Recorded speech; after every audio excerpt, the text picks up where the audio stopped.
All right, we're taking a look at the open notes quiz we had on graphing roots and inverses. So I'm going to discuss what your answer sheet should say and make sure you're correcting as we go. So I have some things filled in already, but I'm going to fill in some things as we go as well. So as I look at problem number 1, it says list the parent function points. So first you have to know that the parent function is the square root of x. And a few of the points contained on that is 0, 0, 1, 1, and 4, 2. And there's the general shape of that graph. Next, it says state the transformations. And so a big deal here is you do have to factor out this 2. Or you're going to say it goes right to 10 when it shouldn't. It should just go right 5. So our first transformation, I take care of the 2. That's a horizontal compression by 1/2. And then I'm going to go right 5. Those both change x values, so you would need to apply those in that order. I'm going to multiply my y's by a negative, which is a reflection over the x, and then up 3. Those change y's, so I need to apply those in that order. So I'm going to start with 0, 0, which is only affected by moving right 5, 1, 2, and up 3. Okay, so that gives me the point 5, 3. I can take 1, 1. Horizontal compression is 1/2. Go right 5. Reflect over the x, and then up 3. So that point becomes 5.52. Now let's take 4, 2 on your parent function. Horizontal compression, go right 5, 1, 2, 3, 4, 5. Reflect over your x and up 3. That gives me the point 71. And there's your function. Domain, you can certainly look at that graphically. Domain is left to right, and I can see x's need to be greater than or equal to 5. However, I also know that the radicand of a square root has to be greater than or equal to 0. This is a good way to check your work, and so I can see I get the same value of the domain. Range is down to up, so the range is y is less than or equal to 3. For our second problem here, we're using a cubed root. Cubed root graph, the parent function looks like this. You need to know that. Goes through 0, 0, 1, 1, negative 1, negative 1, negative 8, 2, 8, 2. List the transformation. So under the cubed root, I have a negative, which is going to be reflection over the y-axis. My other two are outside the radical, so they're going to change the y's.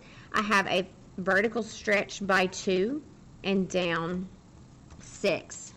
So I like to start with 0, 0. The only transformation that will affect that is down 6. 1, 1. I'm going to reflect over the y. Multiply that y value by 2. And then down 6. So that gives me the point negative 1, negative 4. Negative 1, negative 1. Reflect over the y. Vertical stretch. And then down 6. That's going to be the point 1, negative 8. And so you end up getting a graph that looks like this. Domain, all real. Range, all real.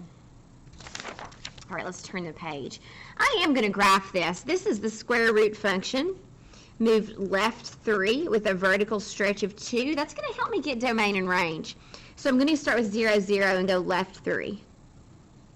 1, 1. Left 3. Vertical stretch of 2. 4, 2, left 3, vertical stretch of 2. So here's my graph. Looking left to right, I can see the domain is x is greater than or equal to negative 3, and y is greater than or equal to 0. Is this a function? Well, yes, it is. Is it a 1-to-1 function? Does it pass both the vertical and horizontal line test? The answer is yes. Now, what does that tell us? That tells us then the inverse will be a function. I also know domain and range is switched, so I know the domain will be domain will come from the range of the function, and I also know the range.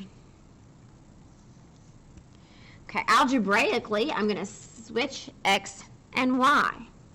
So I will have x equals 2 on the square root of y plus 3. So I'm working on getting y by itself. The first thing I'm going to do is divide by 2. Then I'm going to square both sides. So I end up getting actually 1/4 x squared equals this. Whoops, that's gone now. Excuse me. Y plus 3. There is no absolute value here. No absolute value. You squared it. That's positive. So I get 1/4 x squared minus 3 is y. Now, here's the thing you have to remember. It is not actually that entire parabola. So I need to include something. Because I know graphically what this will look like. If on my original I have the point -3, 0, I'll have 0, -3. -2, 2 will be 2, -2. It's going to look like this. So while it is a parabola, it's only the half of the parabola where x is greater than or equal to 0. All right, number 4 should have been easiest question on the test. We know that inverses of it undo each other, so if you compose them in this problem, you're going to get 5. In number 5, it says use composition of functions, and so what that means is I have to show that f of g of x is x, and also g of f of x is x. So I'm going to start on my inside and work the way out. So g of x is x minus 1 over 7. Now I'm going to plug this into f. A 7 in a numerator and 7 in denominator, those cancel.